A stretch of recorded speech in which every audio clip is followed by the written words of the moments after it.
Online বিজ্ঞাপন ব্যবসায় Google অবৈধভাবে একচেটিয়া ক্ষমতা তৈরি করেছে।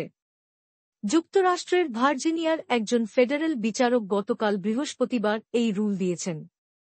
এই রুল একটি আধুনিক ওয়েবসাইট চালানোর মৌলিক অর্থনীতিকে নতুন রূপ দিতে পারে বলে ধারণা করা হচ্ছে।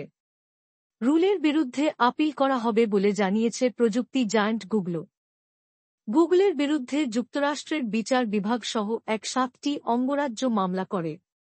মামলায় অভিযোগ করা হয়, কোন বিজ্ঞাপন অনলাইনে যাবে, কোন স্থানে বসবে ইত্যাদি নির্ধারণকারী প্রযুক্তিতে অবৈধভাবে আধিপত্য বিস্তার করছে গুগল।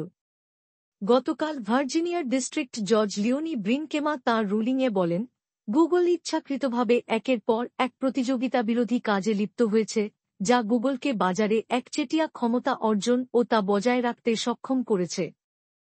রুলিংয়ে বলা হয়, এই আচরণ গুগলের প্রকাশক গ্রাহক, প্রতিযোগিতামূলক প্রক্রিয়া ও উন্মুক্ত ওয়েবে তথ্যের ভোক্তাদের যথেষ্ট ক্ষতি করেছে। গুগলের এই ধরনের চর্চা প্রতিযোগীদের প্রতিযোগিতা করার ক্ষমতা থেকে বঞ্চিত করেছে বলে বিচারক তাঁর রুলিংয়ে উল্লেখ করেন।